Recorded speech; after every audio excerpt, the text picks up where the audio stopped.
In this final video in this unit, I'm going to offer some evaluations of Nietzsche. Now, I should say Nietzsche has a very big moral system, and we've only sort of talked about part of it, so I'm not really evaluating all of Nietzsche, but the evaluation of what we've talked about.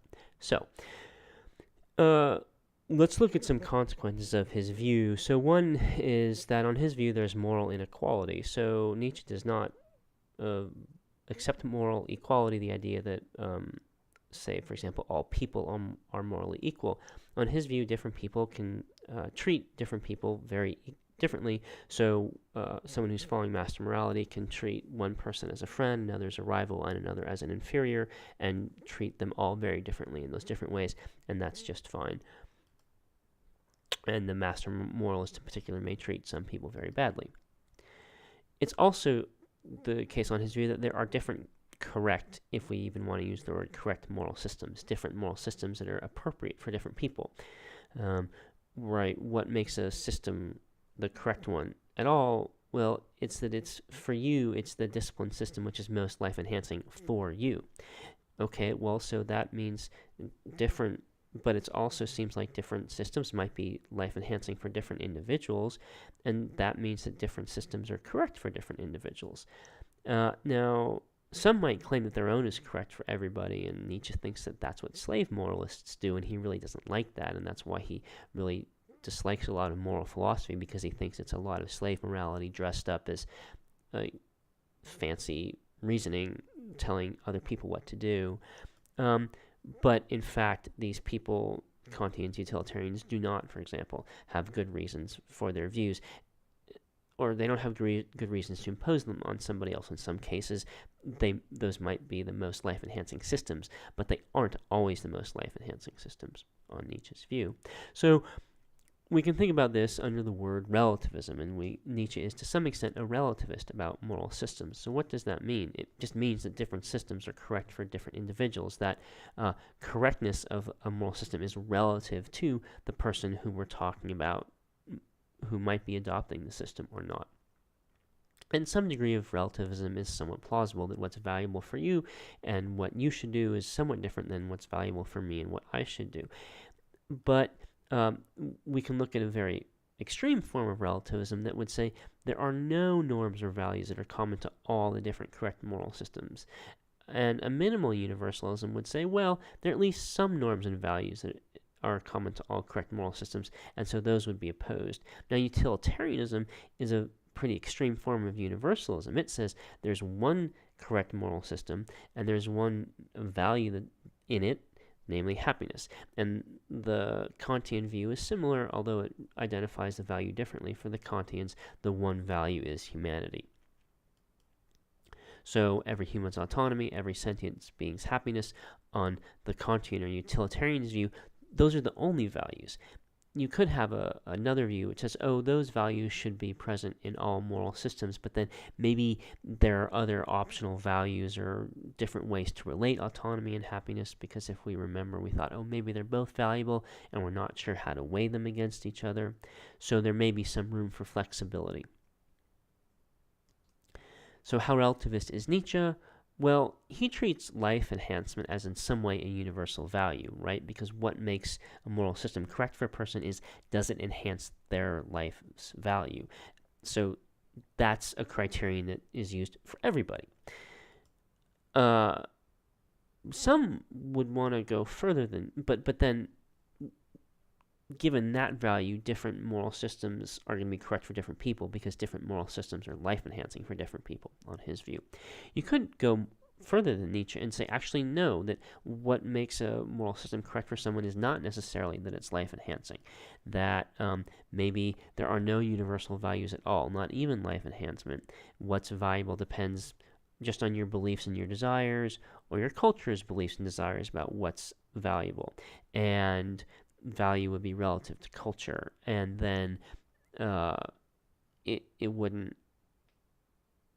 just be whatever the culture says is valuable, and the culture could say anything is valuable, or it could be whatever you say is valuable, and you could say anything is valuable. So that would be to go further than Nietzsche. For Nietzsche, there is this life enhancement that's really important. Okay, so we've talked about this sort of idea, these two consequences of Nietzsche's view, moral inequality and some degree of moral relativism, that different systems are correct for different people. Let's consider some criticisms of Nietzsche's view. So you might think, here's a simple argument that master morality is incorrect. Premise 1, following master morality does not prohibit harm to the less powerful and doesn't require aid for the less fortunate. But this argument goes, of course, the correct moral system does prohibit harm to the less powerful and does require aid for the less fortunate, and therefore master morality is incorrect. Now, Nietzsche's just going to say, well, I don't agree with premise 2. I don't think that's correct, right? But the sort of one fundamental way of objecting to Nietzsche is to say, look, I take very seriously the idea that, it seems to me correct that morality, in fact, does require aid to the less fortunate and non-harming of the less powerful. And so if your moral system is contrary to that, then your moral system is wrong. What about moral equality? We saw that Nietzsche rejects moral equality, but one might say, well, he's sort of a little bit confused about moral equality. There are some people who are more powerful than others. There are some people who create more valuable things than others, right? Like, I'm not going to create a work that's as sort of valuable and long-lasting as a Sistine Chapel, right? Does that mean I'm less than Michelangelo? Well, certainly in terms of my artistic contribution, sure, yes. But in terms of moral equality, well, in many ways we aren't equal, right? In terms of, say, artistic talent or intelligence or strength or emotional intelligence or whatever. There are lots of ways we aren't equal. But in terms of moral equality, what we're talking about, and even sort of morally, right? Some of us behave better than others, some of us help others more than others, and so on. So even in terms of morality, we might say, no, we're not equal. Some people do better than others.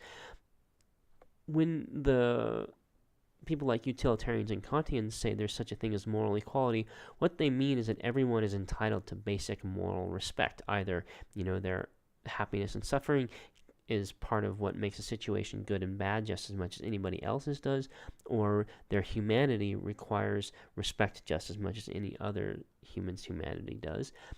And this respect is grounded, or this status is grounded in either our sentience, our being capable of feeling happiness and suffering, or our being a human and being rational and autonomous. And those are more or less equal between almost all human beings. Not between all human beings, maybe. So there are some humans are brain dead and in comas, and they aren't capable of experiencing pain or pleasure and never will again.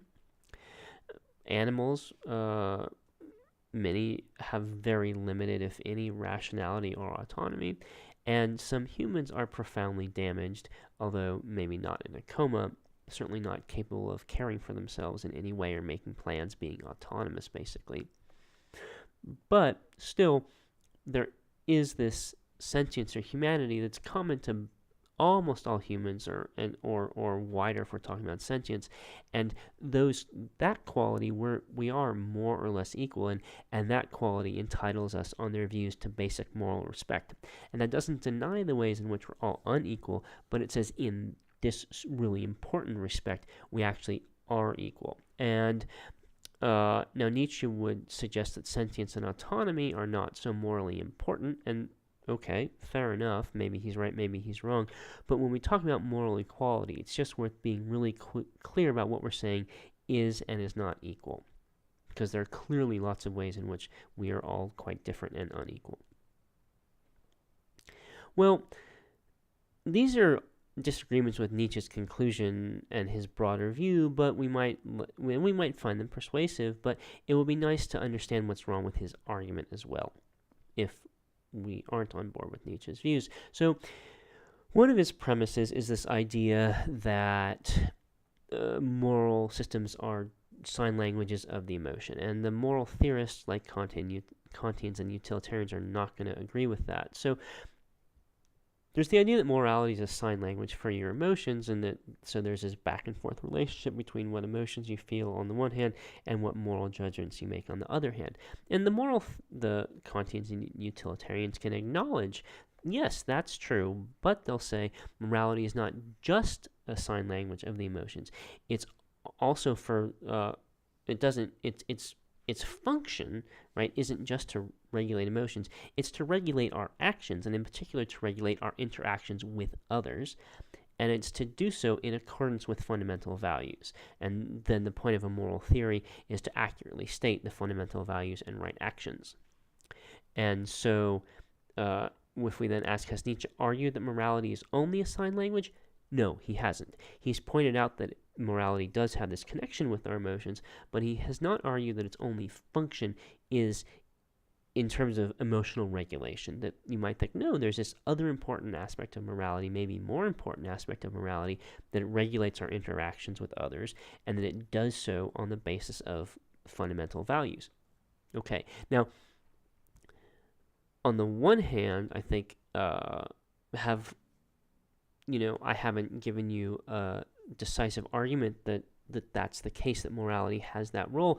But on the other hand, if we ask, has Nietzsche given us a decisive argument that morality doesn't have that role, I think the answer is clearly he has not.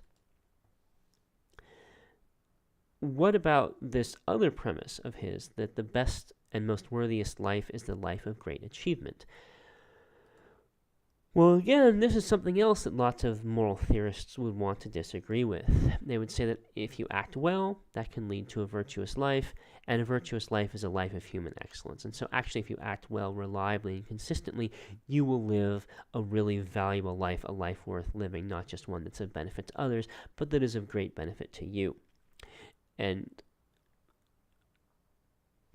one of your assignments for this module is to think about, okay, so Nietzsche says, what's the example of the person who follows slave morality? It's this sort of stupid, kind person who sort of doesn't really get how the world works. And I'm asking you to think, well, maybe there are people who follow what Nietzsche would call slave morality, but are actually living really sort of engaged, active, virtuous lives. And if you think of someone like that, that person would basically be a counterexample to Nietzsche's claim here that the best and worthiest life is the life of great achievement. Or maybe you can think of it instead as a counterexample to his claim that following master morality is the best way to live a life to live a life worth living. So there are different ways in which we might disagree with Nietzsche's conclusion. It's the same issue again with this example of someone. What is your life like if you're following what Nietzsche calls slave morality? So before finishing up and summarizing, I just want to think about how Nietzsche might reply to these criticisms. And he's going to say, look, you moral theorists say you're adopting moral theories because they're true, but actually no, you're adopting them for emotional reasons, for life reasons, just like everybody else, except that you're worse because you pretend that you're adopting them because they're true, but actually you're only adopting them because they serve you in some way, and that makes you a hypocrite. And not only are you a hypocrite, but you're missing out, because if you're a moral theorist, you're well enough off that you could have adopted master morality instead. And not only that, but you're misleading others. So you are you're leading people to follow slave morality when they could instead be living really lives that are following master morality and living much more valuable lives because they're expressing themselves and realizing themselves much more fully. So he doesn't like moral theorists. But of course, this is all just assertion on his point. It's not argument. The basic points are just asserted, and then he draws some conclusions from them. But this claim, for example, that moral theorists adopt theories for emotional reasons just like everybody else, argument? No. He's aware of this. Given his view that morality is a sign language of the emotions, he's not trying to reason with you in the way that a Kantian or utilitarian might. He's trying to appeal to your emotions. And from his own perspective, that's exactly what he should be doing, given that morality is just a sign language of the emotions.